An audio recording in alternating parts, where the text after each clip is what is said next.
Thank you for joining us. Would you like to share a couple of requests of what you would want me to talk about today? No? Okay. All right. Shh.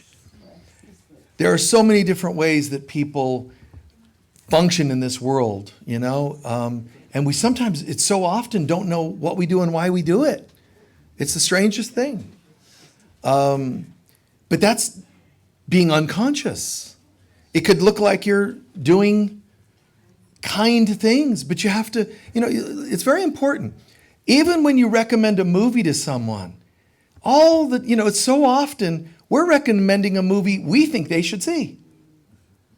Not one that we tune in and decide they need, but what we need them to see. It's the strangest thing. That's why if you've ever recommended, let's say 10 movies to a person, was it 10 out of 10 that they said it was stellar? Were they just being nice? Or, was it really 10 out of 10 they said, oh my God? That's when you know you're really tuning into a person. When they go, you got me. You understood what I was looking for. I mean, forgive the example, but the fact that somebody would want to gift me something, anybody that knows me, I would never eat. Very true. Okay? So that's why, get real, tune into peace. Start the year new. Do things from a healthy place. You and God, plug in together. And there are folks that aren't going to get that, and it's because they're still so ingrained in their egos. So, and it's hard for them to see that, because when you're in your ego, you're not seeing clearly, right?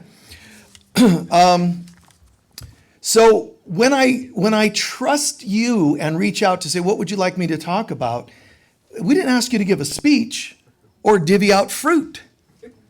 What is in your soul? What's going on? What's important? Anybody?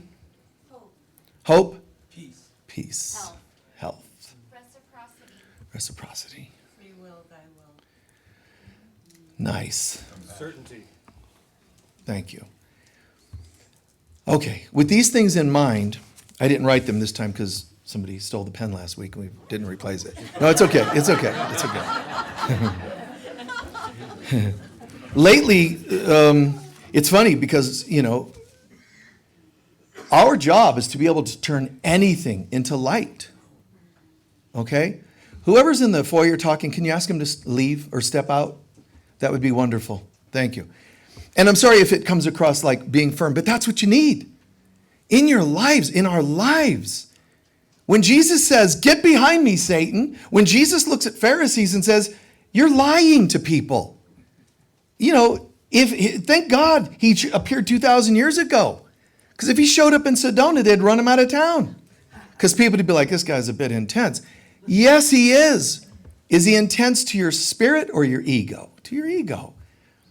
So what's interesting to me is instead of black and white, like this person's being disruptive or that, whatever, everything is really love or a cry for love. Okay? God or a cry for God. That's what it is. So even when people are being disruptive, you have to sometimes say no, but in here, don't judge them. In here, no. What they're really looking for is God. And it's true. Not just people that show up at a center just to make an announcement of some bizarre kind. Okay? It has nothing to do with anything, and then they just want to do an announce and then leave. It's just so bizarre. But you can say no to that, but also know that deep down, what they really want is God. Everything you've ever done was a search for God, a quest and a desire. Even if you're a mass murderer, what you really want is love, and you're so angry that you don't know how to find it, that you take it out on others. That's the line you cross. When you start to take your stuff out on other people, you've become abusive. Even if you and I could say, deep down, it's a cry for love. True. But say no when it crosses the line of appropriateness. You see? How much can you handle in that moment? Like say, for example, if I had come in during the week and somebody runs into me and says, I want to give you a gift, and I want to, tell you that the world's, going through challenges, really. I would sit and give it an extra few minutes of listening because that's the appropriate space. You see what I'm saying? But when it's not the appropriate space, time, etc., you and I have to learn to say no. Don't judge, because deep down you know that what they're really looking for is God. And that includes everyone. Everything we've ever done is a search for God. There are people that drugs, alcohol, sex, murder, whatever, it's always really what we want is God. The problem is there's even drugs that you think organic versus non-organic. No. You can only find love by going to love. You can only find God by going to God. I love ice cold milk and chocolate chip cookies, but they're not God. Even though really cold milk, that's delicious. Has nothing to do with anything. God is God. That which is flesh, that which is spirit is spirit. You have to use spirit to go to spirit. You can't just say, no, but a really good high might get me there. And it doesn't matter if you call it organic high. That which is flesh, anything of the material universe can't give you God. Here's what it does do. It gives you sensations that feel blissful, which is a false form of God. You get that? So what are we going to do? Do nothing. Don't even breathe, because it's not real, it's fake.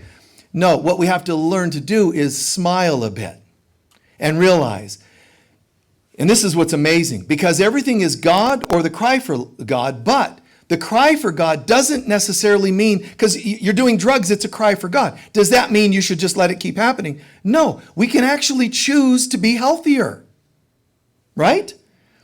Choosing to be healthier doesn't mean you're actually in touch with God. Just because you switch to organic drugs, just because you go to a fitness place instead of a bar, doesn't mean you found God. You found a healthier lifestyle. So you're halfway there. Would you like to go the rest of the way? The gym won't do it. Organic nutrients will not do it. No offense. They're physical. They can only give you physical representations of bliss. To get bliss, you have to go to bliss and not settle for anything else. Deep down, you and I are finished with settling. Deep down, we know. We know. Everybody knows. Even the most crazy person knows that what they're doing isn't getting them home, but they don't know what to do about it. Forgive them, they know not what they do. And the world, the situation, it's heightening people being triggered and being so, from a place of irrationale and so on. We have to keep forgiving, but here's that tricky part. It's God or a cry for God. Well, what do you do for the cry for God? Forgiveness. That doesn't mean enable the behavior, but forgiveness. And it's really, really astounding, because I said this before. So if I'm wanting to find God today, and some people are like, I'm feeling really bummed. I would wish I could find God. Well, some people say, oh, you know what I'm going to do? I'm going to go have some chocolate ice cream. Oh, wow, it really makes me feel good to have chocolate ice cream. It's physical. It can only give you a physical sensation. You can have physical sensations. Things can feed you emotionally. That's still not God yet. But if I forgive myself and my ice cream, that's the closest on earth that you get to God. When I don't have God, all I need is forgiveness, and it gets me there. So it's astounding, because all the weird things we do, you can do the most, I call them misdirected things. It's still God, but it's a misdirected means of getting to God. So whatever you do, stimulus, sedations, and whatever, more important than quitting those things and saying, bad self, I shouldn't drink, I shouldn't. More importantly, see it and forgive yourself. You can still abstain, but abstaining without the forgiveness only gives you less unhealthiness. With the forgiveness, you found the only track to God on earth. The Bible itself can be a misdirected attempt to find God. It can be, believe it or not. If all I do is read it and think in my conscience, I have to read this or else I'm a naughty person, it's an addiction. It's healthier than heroin, but it's an addiction of sorts. An addiction because you could say that an addiction could be defined as using any means to get somewhere other than the thing that gets you there. Temporary fixes and so on. These are all addictions. So where do you want to go with these things in life? What would you like to do with these things in life? It's, and I'm talking about everything that we do. There's people that, I know God, I know bliss because I have a puppy. I'm telling you, your puppies, your babies, your ayahuasca, none of them are direct connections to God. Only God is a direct connection to God.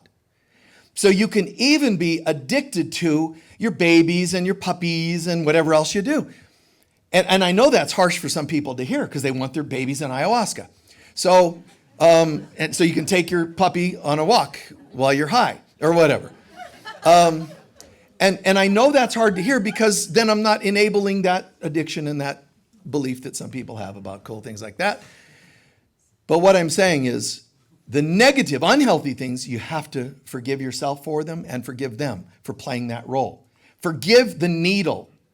Forgive the murderers. Forgive everything for what you see in it. When you forgive it, it lightens its load and it can change. If you and I do nothing but hate those naughty people, nobody gives them room to change. You actually keep them in the box that they have created for themselves. When you forgive them, you put a key in the lock of their cell. When you maintain that forgiveness, it unlocks the door and opens it. When you continue the forgiveness, there's no door at all. When you continue the forgiveness, the bars fall. One hint, one seed at a time, and the person starts to realize this was a self-imposed imprisonment that I've been in, and other people aren't holding me there any longer. You see?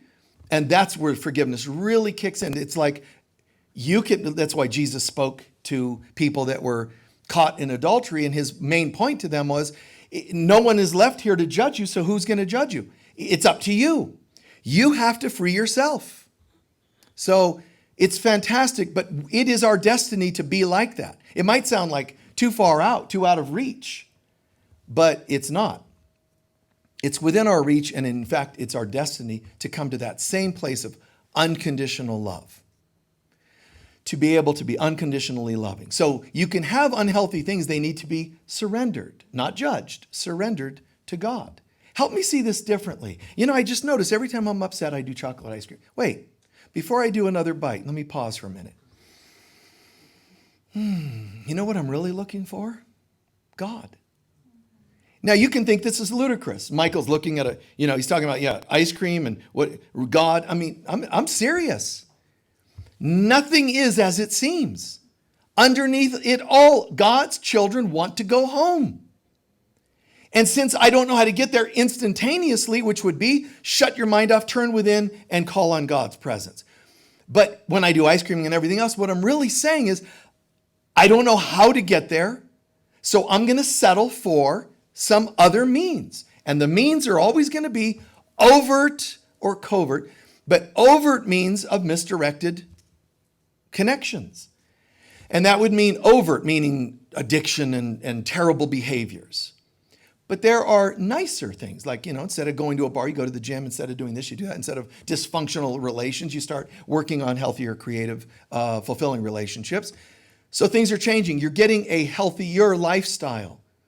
And because it feels more organically good, instead of sedation and stimulation good, it's more organically good. You notice that you don't have to have as many cups of coffee to wake up because you're actually eating better and you're working out. You just wake up with a brighter mind. That's good news. But you're not home because the gym technically is as much as an illusion as whatever else you do that seems, not so good, unhealthy behaviors. In this world, it is healthier, so congratulations that you're going healthier. But remember, there's not just an easy way and hard way to getting home. There's an easy way, an easier way, and a hard way.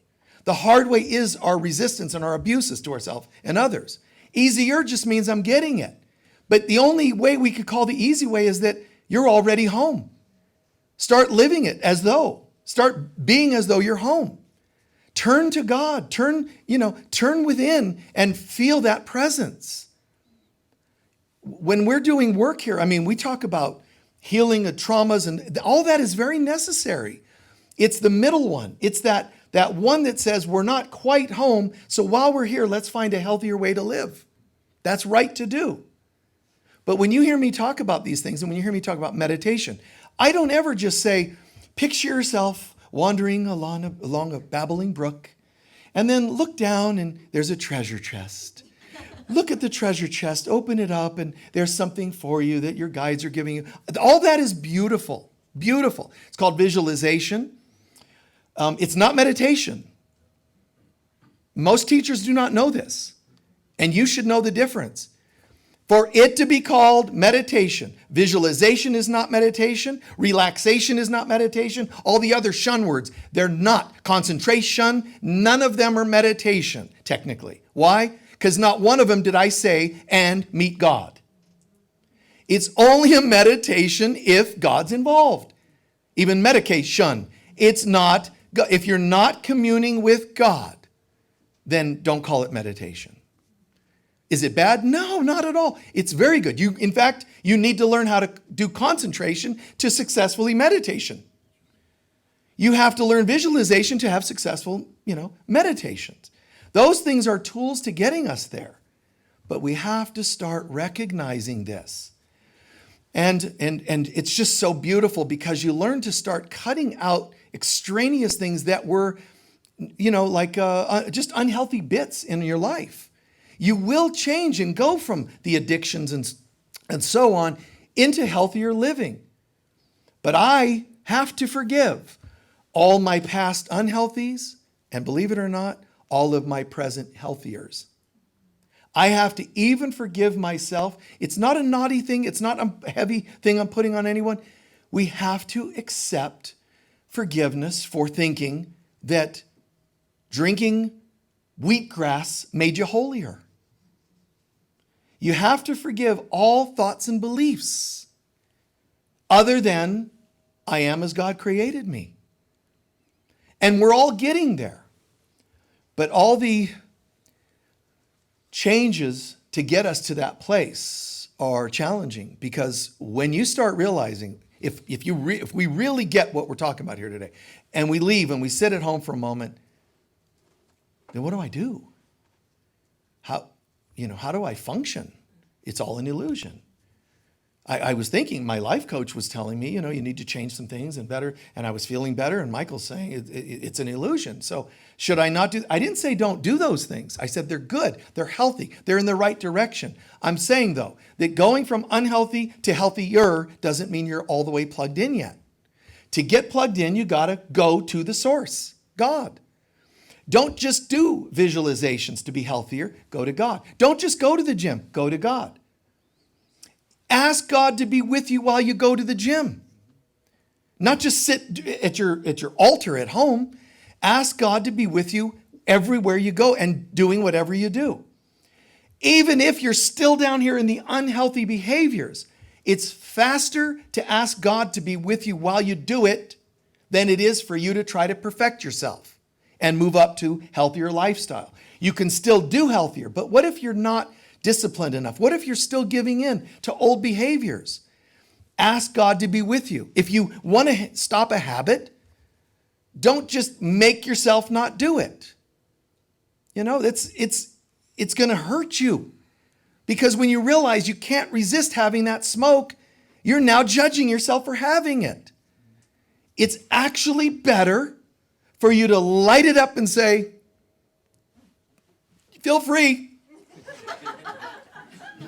Join me. It's actually healthier to do that than to go, I don't smoke, Lord. I would never think of it. Is there any time when you take a break, by the way? When you're not watching me?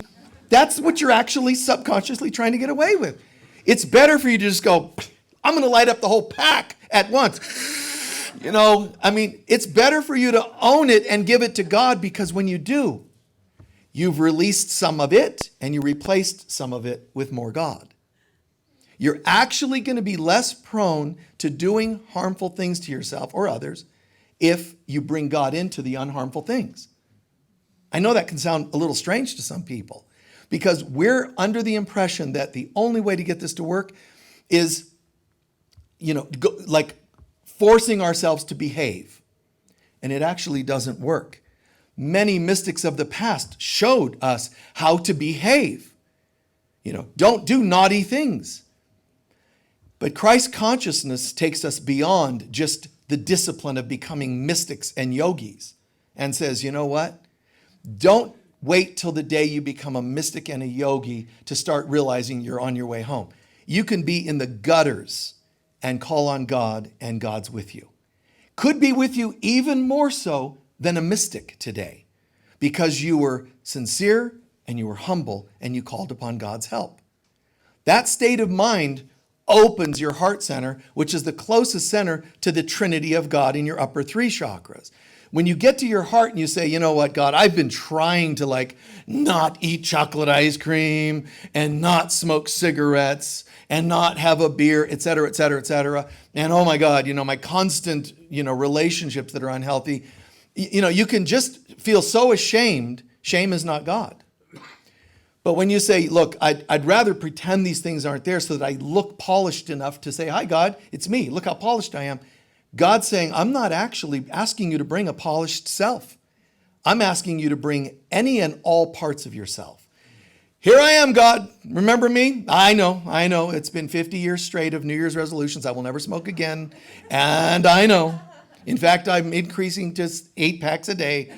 It's better for you to say that. Look who you're dealing with here, God. It's better for you to be raw and open about it. Like one apostle says, it's a funny thing. All the good things I should be doing, I don't do, and the things I should avoid, I seem to be doing. That honesty is more Christy than you're trying to polish yourself up. Look at me, God. Am I worthy now?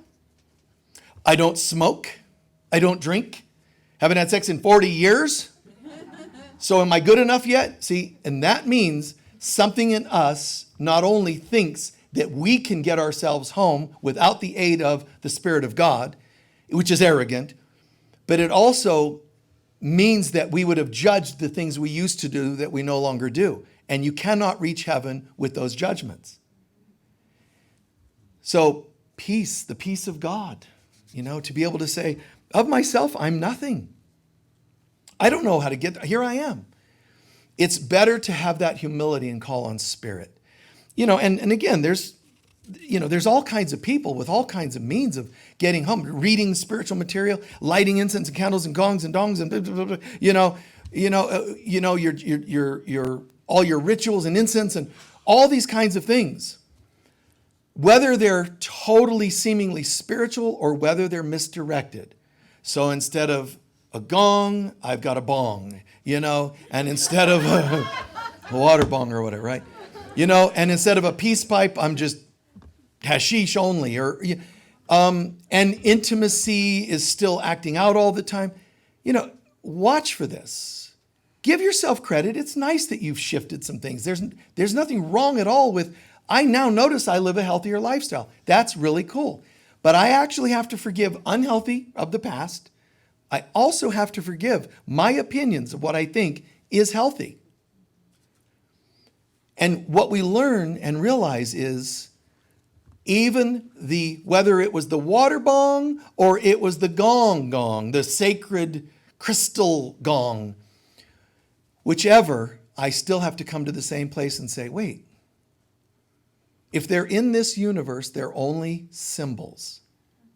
That's all they are. They're only tools. They're road signs. So I wouldn't become hateful towards a road sign. That's unhealthy. If we see you later today on the side of a road yelling at a road sign, I hate stop signs, why don't you change into a yield? It would be like, wow, they're a little unstable. But you also would be unstable, which is the first group, the hating, doing all the hatred and hurtful behaviors. But if we found you on the side of a road, gently stroking a stop sign or a yield sign. I love you. It makes no sense. Even though you're nicer, it still makes no sense. Falling in love with your sacred objects and your puppies and whatever else is actually still misdirected. It's a better version. It's called in A Course in Miracles a happy dream, but it's still a dream. I'm glad you're having happy dreams instead of nightmares, but it's still a dream. God is asking us, and essentially now more than ever, it's time. We're waking up, we're going home, and we have to face all of our misdirected miracles, all of our misdirected attempts to get home. It's better for us to say, I don't know exactly, God, you show me. If you're wanting to birth the Christ, you need the mother to birth it. The mother is called the Holy Spirit. I'm calling upon the Spirit of God. You help me. How would you have me see this thing, this tool? And one thing that happens is you become objective, kind of just open. Oh, well, it's just a book. Whether the book was gross and violent or it was all Yogananda. We would say one's a spiritual book and one isn't. God would say neither of them really exist. It's your experience with it that's what matters. And if you think this one's naughty and this one gets you home, it's just a book. If you don't apply that and use it to get you to God, if you don't use it as a roadmap or a sign to get you to God, it's still in vain. And we don't want to hear that, So at the end of the day, we realize, God, and I think it's beautiful, realizing, but the downside, realizing everything's about God. It's God or a cry for God. If it's God, you'll know because there's this blissful something happening. Nothing to do, it's just, I feel it. There's this presence. Or a cry for God, which is all the things we do. Just what anxiety disorders, all that's showing me is how anxious I am for God. Sex addiction is really just a search for God. That's all you really want. No, what I want is to get some action with somebody. You think that's what you want. What I need is a drink to numb yourself because you miss God. What I need is stimulation to falsely stimulate so that you feel the happiness you would feel if you felt God. So let's pretend we all get this. Now when you go home, like I said, well, that was a great talk. Pretty much said I shouldn't do anything. I would like to turn on the TV, but why bother? It's just a cry for God. I could put on music. Well, why bother? It's just a quest for God. Oh, hi, kids. Oh, I'm sorry. Kids, leave the room because you're really just my desire for God. That's what it comes down to. But it's like saying, funny thing happened to me on the way to God today. I had children and puppies and so on. You're not asked to not have them. You're asked to bring God into them, your perception of them. God, I'm watching it and, I got to say, the happiest thing I've ever felt is those kids or grandkids or whatever they are. My puppy, it makes me feel so good. My puppy, it just loves me, et cetera, et cetera, et cetera. All these things you are asked, instead of thinking that you're right by assuming what is bad and what is good, to say, I give you even my children. Let me see my children through your eyes. What do you think, that's going to be a downer? Let me see my puppy through your eyes. Well, I know God doesn't want us to have anything, so now my puppy's going to, leave me, and it'll ascend or whatever. That shows our fear of getting what we really want. It's okay. Trust it. I'm going to give my partner to God, but as long as that means they're not going to leave. See, that's fear. That's also not God. So what do I really want? God. We're going into a new year. Be determined to search and find God. Be determined to know God. You don't have to wait until you read enough or done enough. It's already here and now, as Buddha says, but you have to lift the veils to see it. It's here, but you have to ask the Holy Spirit, show me how to see this, which is the same as Buddha saying, lift the veils. Show me how to see differently. I am determined to see as God sees. Not, I am determined to eventually find God. I'm determined to see as, show me God now. This is the healthy area of acting like a spoiled child. Now, I insist, God, if I'm not apart from you, it shouldn't be complicated for me to feel your presence. Let's go, baby. Call it in. Get away from the false humility of, I don't deserve, I have to spend X number of lifetimes earning my way home.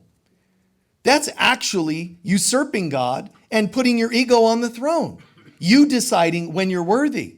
It's better to say, look, God, I could sit here and make excuses for how messed up I am, but we both know where I've been and what I've done. Okay? Here I am.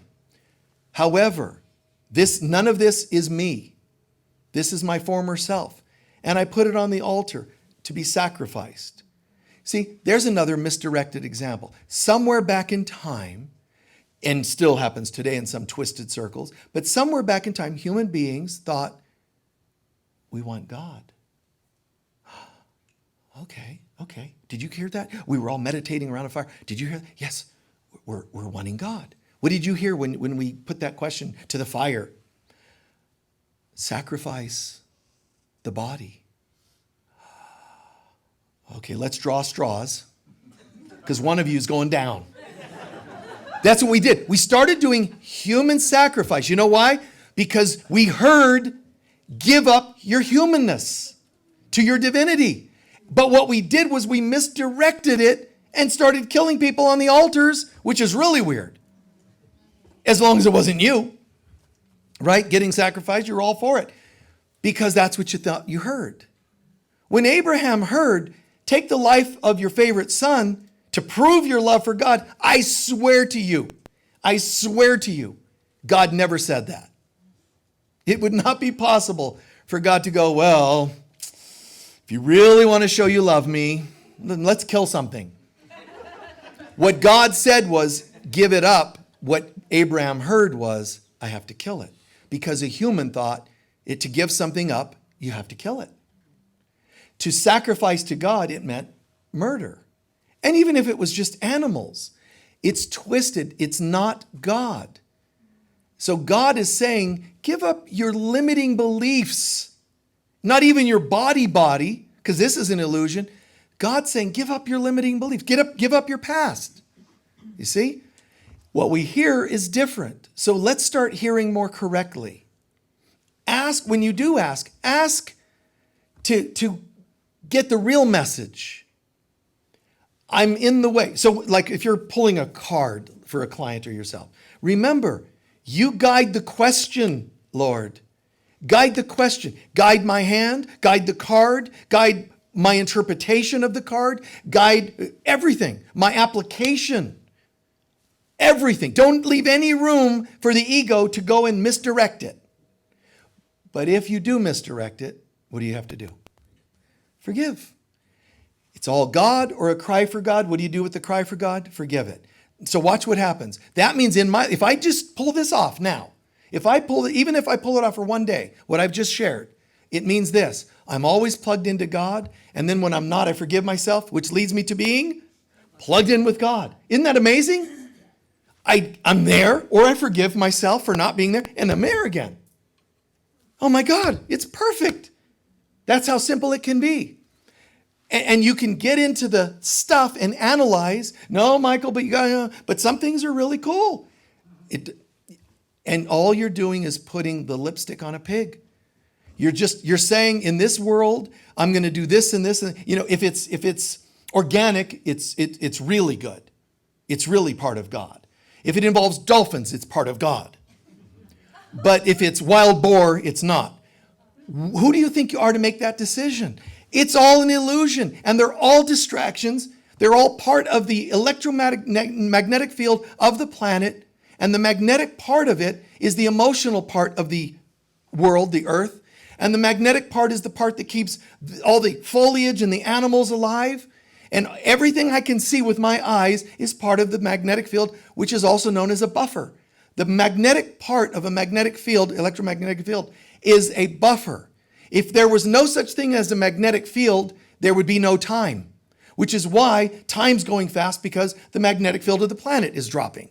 It's losing its power.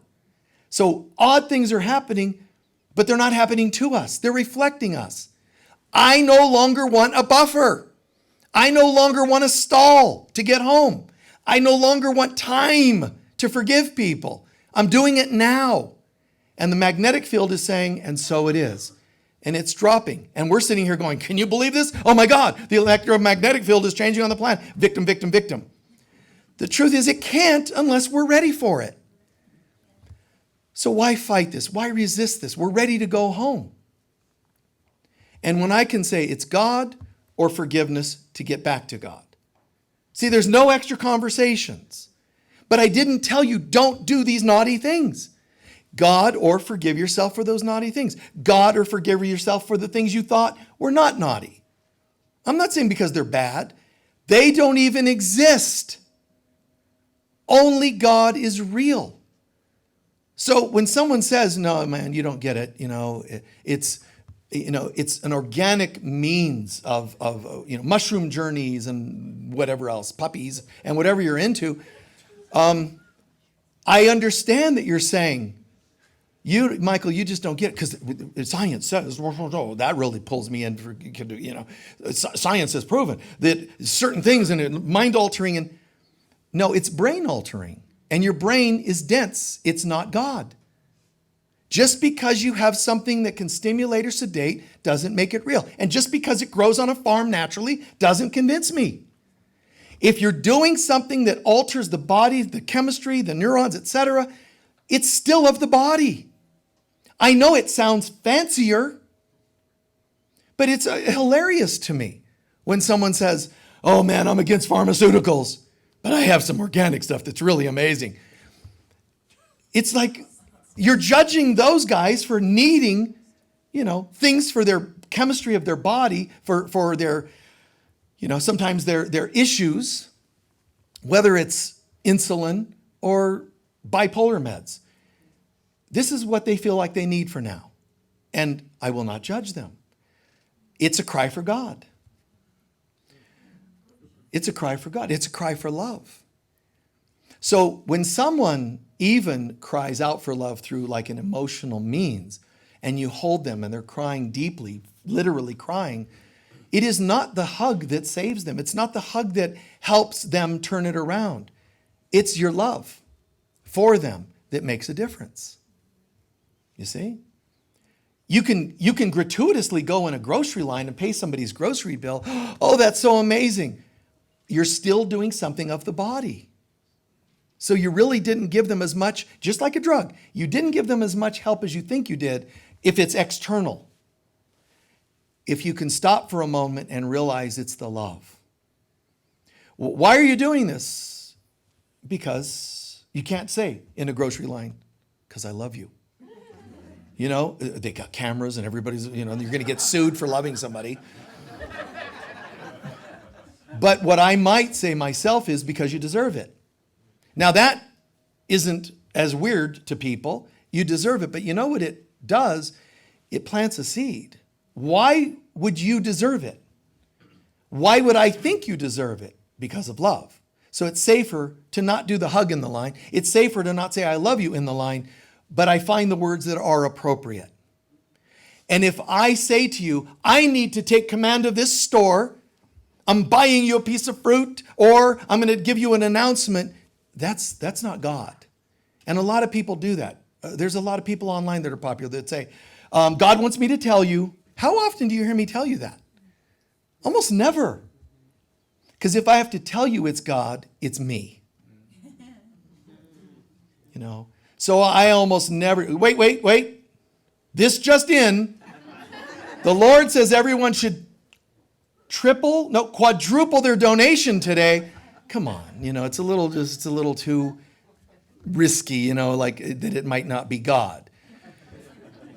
If I say to you, God wants me to tell you all that you should live in fear, it's probably not God. If I say, God wants you to sacrifice your puppy for it, prove that you love God by killing your puppy, you should be saying, nice talk, but no.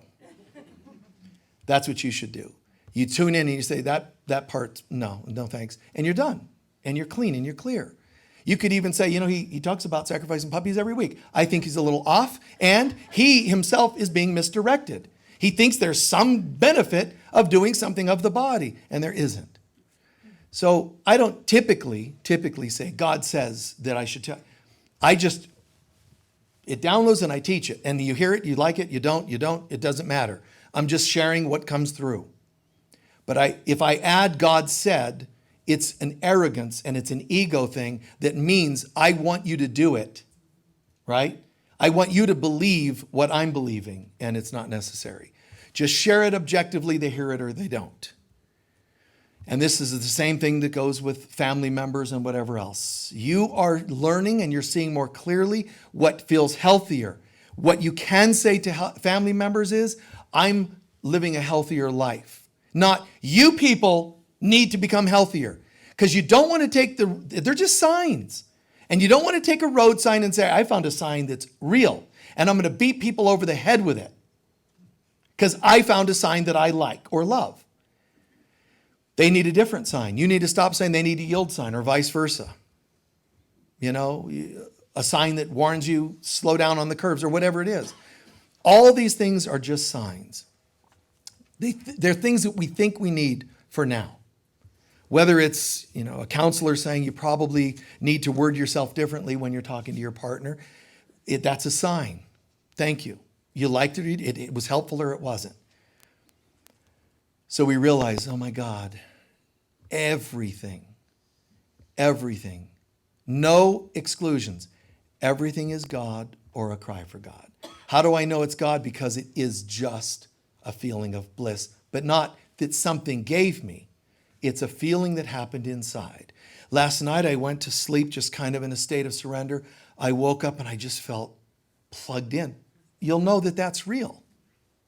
Somebody else could say, well, you had to wait till morning. I got stoned that night and I was already feeling blissful. You really got to think twice about your technique, Michael, because mine is so much faster. Yours is like surrender, you go to sleep, you're having this experience, and then you woke up feeling blissful. I just took this and I'm like, yeah, it's different. Just know that if it's something on the outside, even lovable critters, it's still of the outside. What's real is my love for the critter. The love is real because only God is real and God is love. The love is real. So you don't have to get rid of things. And that's where mystics took it to an extreme. They had the epiphany. They had that moment that where some of us are having today where they're going, oh my God, it's all an illusion. The yogis that stop eating and laying on a bed of nails to prove that it's all an illusion. The mystics of the past, no naughty thoughts, no naughty thoughts. Just being so good and just, going out of their way to be detached. But the fact that I need to be detached means that I'm judging the things I need to be detached from. See, I'm proving that I love God by staying away from things that are temptations. When priests and clergy and people and judges and courts condemned women and burned them at the stake, which is right up there in the top most disgusting things that humans have ever done to each other, why were they doing it? And I don't care what you heard on History Channel. I don't care what anybody's opinion about these things happens to be. It's very simple. Those clergy, like everybody else, were on a search for God. They wanted to know God. They didn't know how, so they blamed women that were seen as temptresses as putting them in spells. Dude, you just got aroused. No, not me. I'm a priest. That would never be the case. It was her. That's what they were doing. See, you're transferring your shame onto these gals because they were, by law and by social patterning, they were lesser beings. So you could blame them. But that's, just sit back and look at it and realize if we look at the symbolism, people that wanted to be very holy getting upset with girls, women, there's something to that. And they have to apologize and make amends for that in some lifetime or another.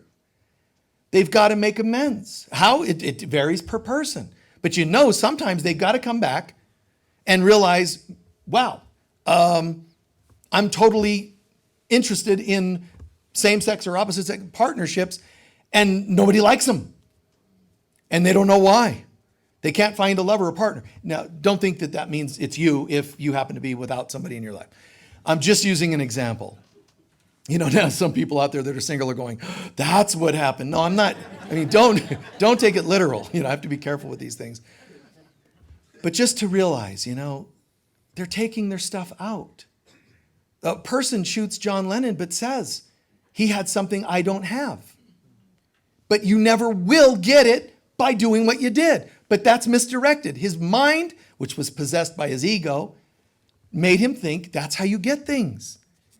You buy people's love. You take away love from them. That's why people abuse children, because the children have something they don't think they have. So they're angry about it. They literally try to take it from children or take it out on children. And this too shall pass. The day is coming where everyone will learn. And we've always had these lessons and tests, but the day is coming now where it's going to become absolutely go from a 2 on a 10 scale to a 10. The lessons, the fire is turning up where everybody will now need to get. It's God or it isn't. And if it isn't, it's worthless. So the things we valued, thinking they could get us some God, they're going to be taken away. Whether, you know, food, your favorite politician, all the things you thought were going to make you happy are going to prove to be false gods. In the Bible, you heard, you know, things like, thou shalt not worship false gods. The false gods aren't just literally idols. They're anything that you thought made you feel good, whether they were negative feel goods like drug, alcohol, or positive feel goods like, you know, crystal healings. They're all idols because they aren't God directly. Therefore, anything you think gets you to God, hurtfully or stimulus-wise, is not, and it's a false idol. Does it mean don't do it? No, I'm saying bring God to it, and now it's holy. So your dysfunctional relationships, you're not supposed to just end them, although sometimes you have to because you have to set boundaries. But you don't have to. God doesn't say, don't ever try to reach heaven while you're in a relationship. No. What God's saying is make them holy. So there was the Ark of Noah, but there's what Christ refers to as the Ark of Peace. So just like Noah's Ark had animals brought in 2 by 2, the Ark of Peace is you and healing with someone else. You and healing your judgments on your cigarettes is you and another walking into the Ark of Peace. So to be able to say, you know what? I refuse to walk this world with my opinions anymore. God, be with me while I eat the ice cream. Be with me while I smoke, etc. Be with me in my sobriety too. Be with me in all these things, because what happens is I don't have to work so hard to resist the naughties or praise the goods. I don't have to work so hard to have more goods in my life. I realize, oh my God, all along, God was here beneath it all, behind it all. So you look at the puppy, you don't now go, you can go now because I'm no longer settling for false forms of love. What happens is what you thought was the puppy that's always ever so cute until it gets to be, you know, a horse size. You know, now it's not as loved. You know, just like partners, new love is all fresh and stimulating and cute. But, you know, after a while, it's like it changes. But it doesn't. When you do a holy relationship, whatever you thought you loved, whether it's the cute puppy or the horse-sized dog, its image starts to kind of fade and you see this light. You don't see just a cute puppy. Cute puppy means puppy gets older, it's no longer a cute puppy. It ends. See, the things of this world end one way or the other. In God, they do not. So the cute puppy, even getting older, doesn't matter because there's this light. I never lose my love for you. It becomes permanent love because it's God love. So giving these things up might seem inconvenient, might seem challenging, might seem like a great plan. Doing things, everything with God changes it all. My mind becomes holy. When I do this, when I seek God or forgive what isn't God and come back to God, God seek God, fail, forgive, come back to God. When I do that, that puts me in a state of mind that's called the Christ. That's what Christ consciousness is about. I know only God, forgiveness, and God. Forgiveness is temporal, it's temporary, it's only done here and now. So eventually that's going to be erased, and I will only know God. But when I do that, all the things that I used to engage in by now have really fallen away, at least, especially my opinions of those things, my attachments to those things. So this is all in the context of New Year's and some of the words you guys asked about, like grace. That's how you get to a state of grace. It really isn't like a club you join. And it isn't a certain amulet you wear. There's nothing wrong with wearing the amulets. There's nothing wrong with having an altar in your house. There's nothing wrong with puppies, nothing wrong with ayahuasca, nothing wrong with beer. There's nothing wrong with trees. There's nothing wrong with molds and fungus. There's nothing wrong with any of the things in this world, whether they're cute or not, beautiful or not. They're not even there. They're just holograms of how you're doing inside.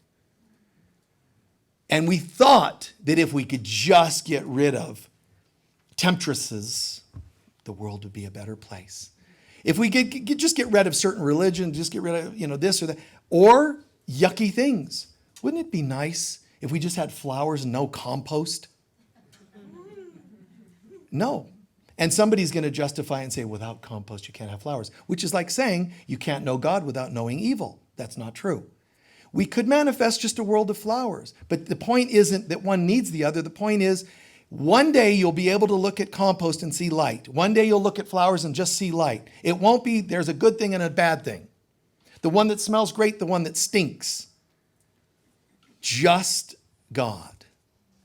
The veils are lifted, and when people have that experience, I would say if you've ever met 5 or heard of 5 people with that experience, let's say 10 people, 9 of them, it was a near-death experience. It was dramatic, like I almost died, and then I saw peace and the joy, and everything was glowing with vibration. I looked at the world, and everything was vibrating. There's one guy that I remember saying, I drowned in the ocean. But the weirdest thing? While I was drowning, the whole ocean was vibrating. Right, but you didn't have to drown to have that happen. So that's my point, is we can actually just call this in now. We don't have to have near-death experiences to go, guess what?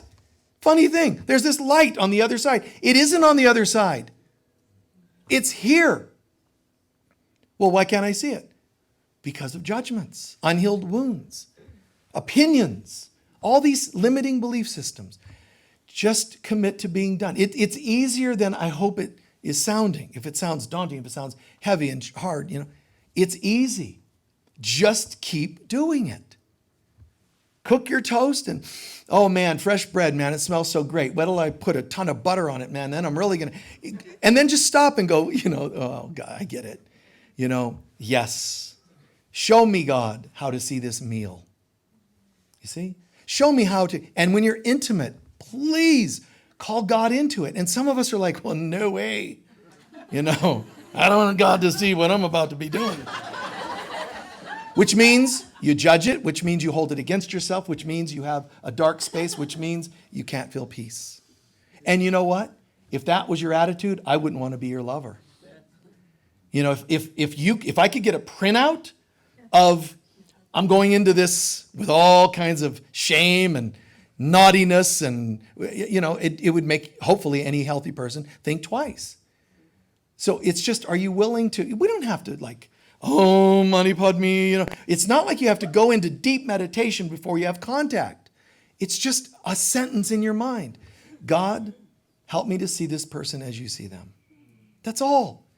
Then have at it. Have at it. And there might be moments where you're like, yeah, this is getting a little. Well, you know what? Here's what's happened. I'm centering in God. God, be with me. Show me how to see this person. Woo! I'm sorry. Come back. Just come back. The fun is not naughty. It's you losing yourself. That's all. You lost you. So just keep calling it back. But now we're doing some really extracurricular things. Call God into the extracurricular. okay? Even if they're illegal in some states. Just, God, how would you have me see this? And trust me, God never goes, no! I can't believe you made me look at this. God doesn't see the bodies. So God can't go, now that was over the top. God cannot do that. It cannot. It's not possible. God sees light. And the light is either shining because you're feeling plugged into God, or it's going a little dim, but it's still light. And the dimness God sees as someone who's needing help. But if they don't ask for it, the light remains dim. Because God says, I will not enter a space, a mind, a soul that I'm not invited. Mind you, God's already there, but you're allowed to block it out. You're allowed to pretend it's not there. But all that's going to do is lead you to more quests on how to get that light back. And then I'm on this hamster wheel. It never fulfills, which is a definition of addiction. You're doing something to feel better, and it never works completely. It never lasts completely. Any attainment of God's grace and God's peace is actually permanent. Okay? And it's blissful. There's a difference between bliss and excitement or stimulation. There's a difference. One is of the body. External things can stimulate the body or emotions even. The mind, intellectual, the brain. God, it's a feeling of bliss. There's a feeling of I need do nothing. There's a feeling of peace. Please take a few centering breaths.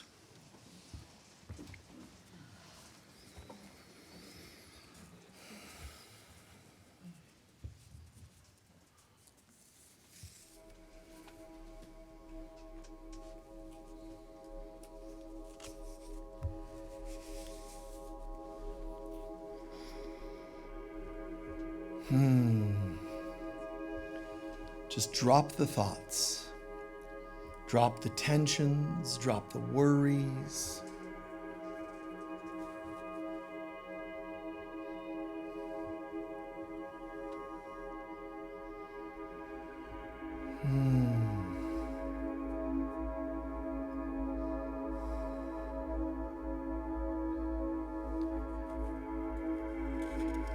Drop the belief or the desire to think that you know which things are misdirected attempts to find God and which ones are not.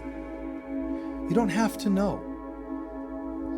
Just sit relaxing and soaking in what we've heard today, what we've learned, and the theme. Everything's God or a cry for God. A quest, a desire for God. It's God. It's never gone. It's never no God. It's God or the desire to get back to God. But both end in God. Sometimes we steer away further than others, but there's still a quest for God, and it can never be taken away. God cannot be abolished. It can only be chosen to not be seen or felt by us. So take a moment and just be open-minded. Holy Spirit of God, help me objectively to see and honestly see in my life my misdirected attempts to find God. And nothing needs to be excluded. Whether it was a wonderful thing like a healthy new diet or the worst of the worst. Let them show themselves. You don't have to fix it. Just see it first. Show me my misdirected attempts to find God. Oh yeah, there was that. Addiction. Being used by other people like a pattern, a continual. That was my question. It wasn't just what they did to me. My misdirected search for love. I have anger at parents that didn't do enough for me. That's my quest for love. And they apparently didn't fill it because they are on a quest and they don't know how to find it either. So who's going to be helpful? It's going to be the one that brings forgiveness, which is love, into the situation. Stay wounded or be part of the answer. Where have you had misdirected? Search for God, search for love, search for value. 2 hours in the gym every day, that's one of them. I'm not saying it's bad or wrong. But what you really wanted was God. You've chosen many diets. What you really wanted was God.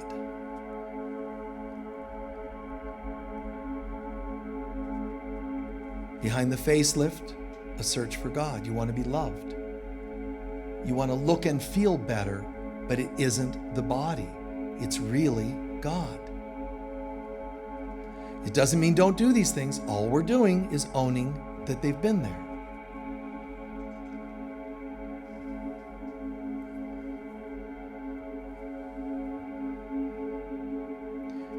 Trying to earn other people's acceptance is another form of addiction, a quest for love.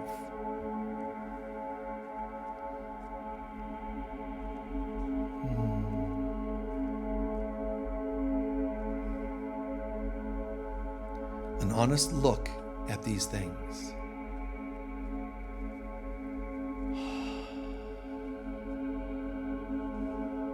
Every animal you rescued, every book you wrote, it's God or a search for God.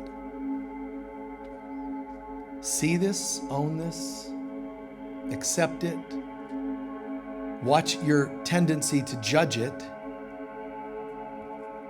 minimize it, deny it. See that too.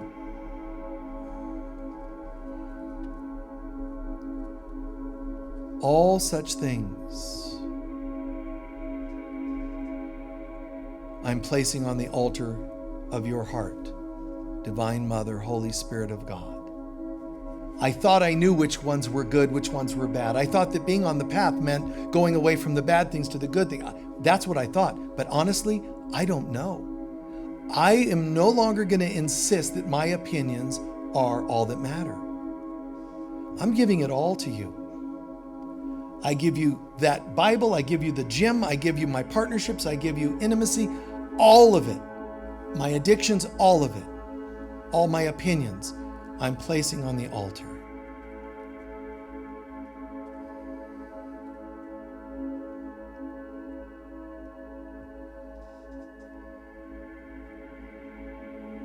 And for these to be turned into light, I'm asking for your mind, God, to pour down into my mind and fill me with examples of how these things on the altar can be transformed, transmuted.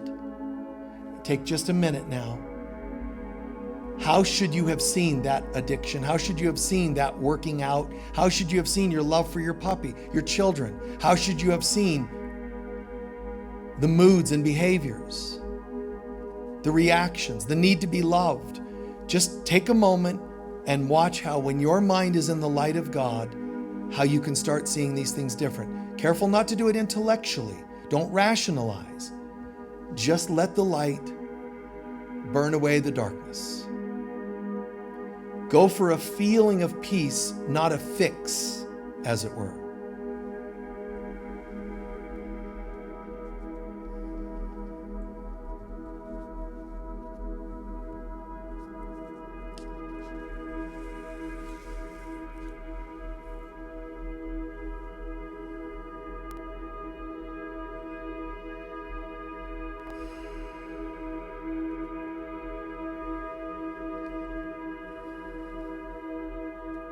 Even the healthy things I've done,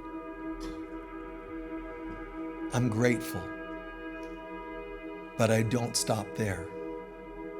I want your presence with me, God, whether I'm doing unhealthy or healthy things.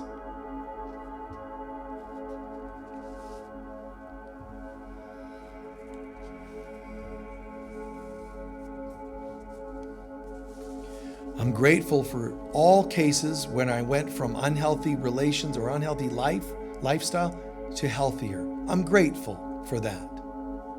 But that's not home yet. I ask you to shine your light, your consciousness through me into everything I do, naughty or nice.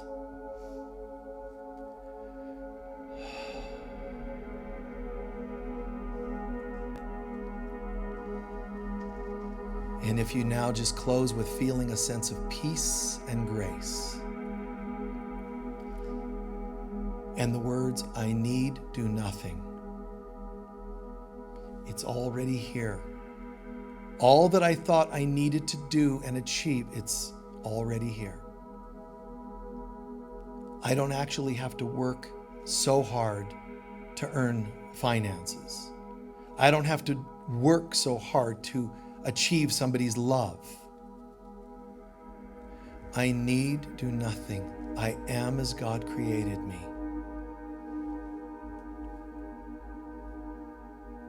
It's this holiness that I will now bring to this room, this body, conversations.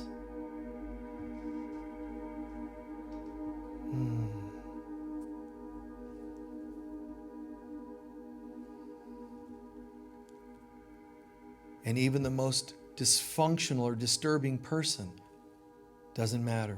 Help me to see them through your eyes, God.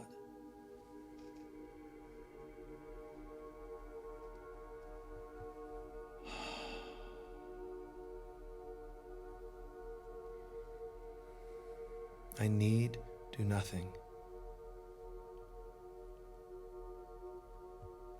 Let the layers fall away and the light of God is present. Never did I need to achieve it or earn it. For that, I feel grateful.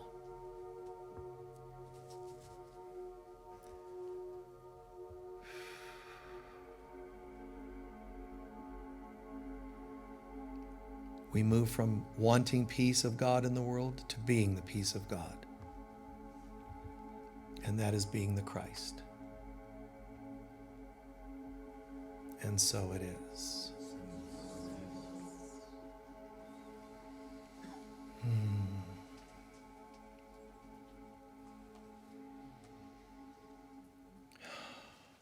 There's nothing I need to do.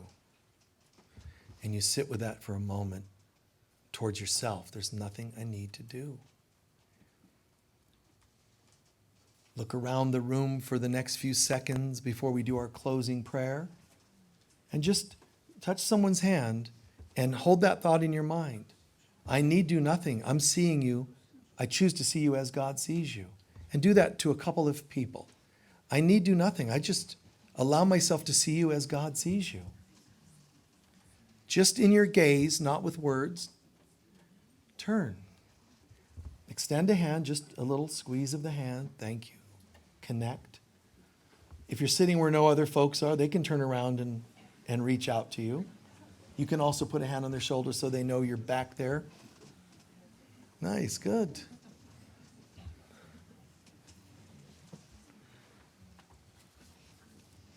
Thank you, thank you, thank you. Nice. Appreciate everybody sharing this experience, the talk, the meditation. And, and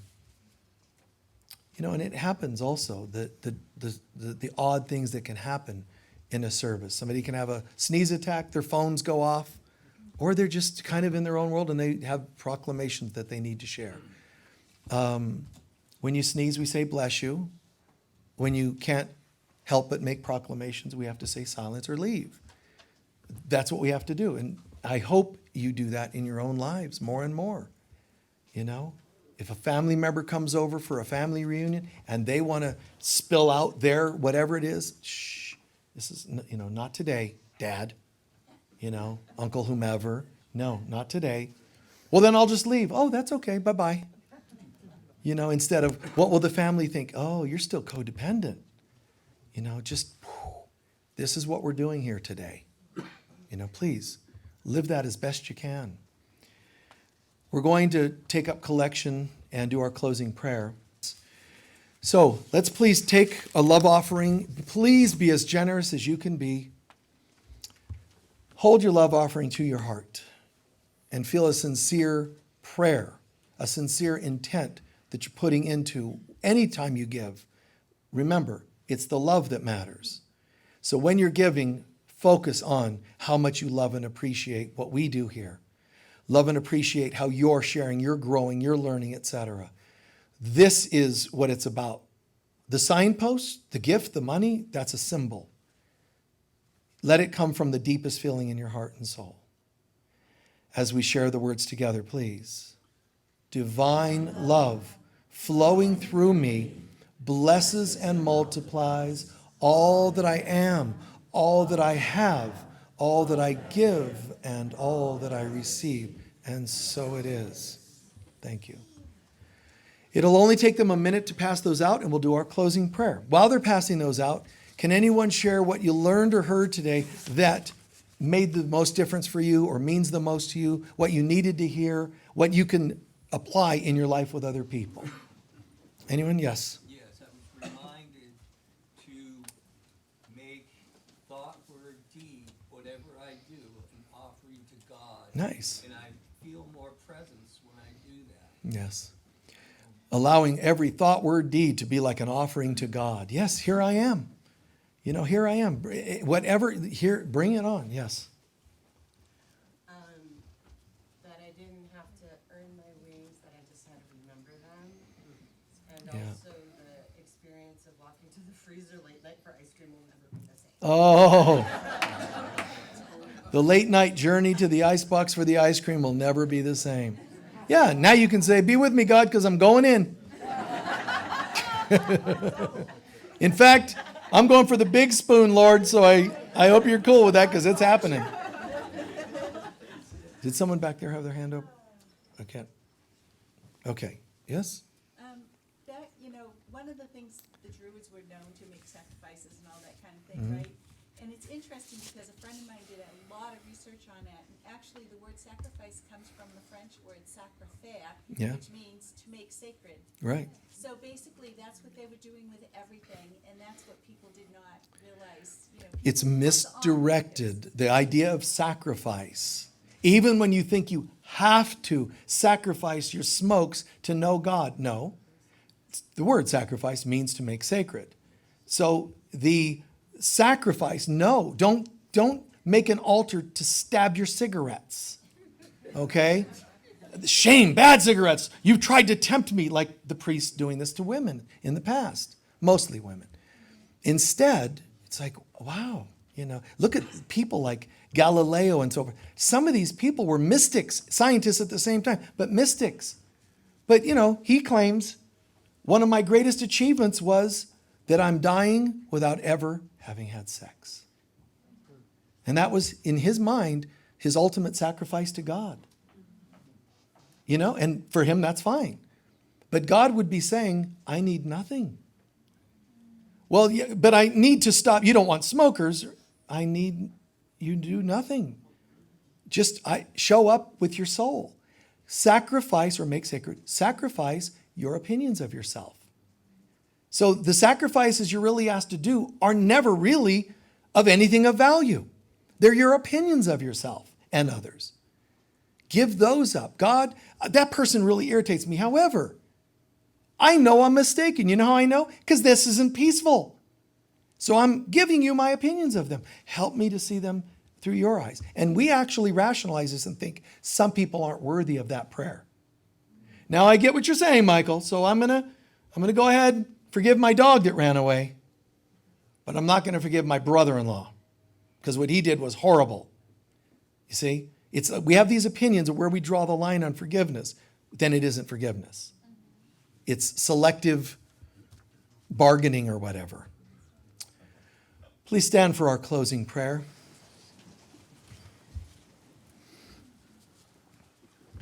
Every day that we're on this planet, now more than ever, we can say, the world tomorrow will never again be like it was today or yesterday. Everything's changing, and it's changing rapidly. And that's a good thing.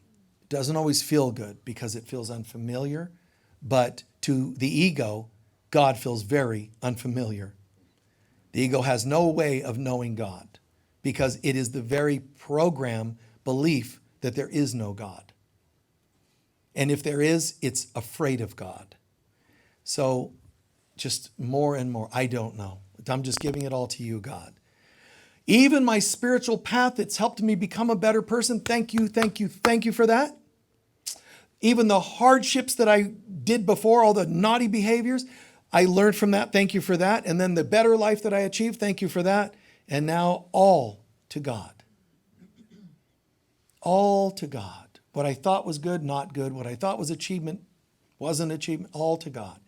I don't know or care because my thoughts about it are going to just slow down my return home. No, not today.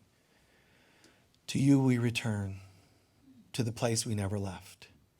Your heart, your love. We're so sorry for what we've done to ourselves and each other in this crazy journey and our attempts to stall our return home. That was never our true decision. It was ones we allowed ourselves to take on temporarily.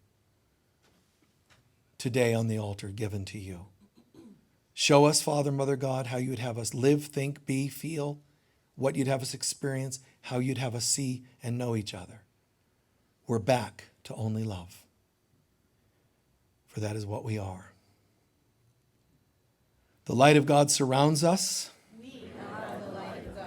The love of God enfolds us. We are the love of God. The power of God protects us. We are the power of God. And the presence of God watches over us. We are the presence of God. Wherever we go, God is, I am, we are, and so it is always. Peace be with you all. Thank you for being here.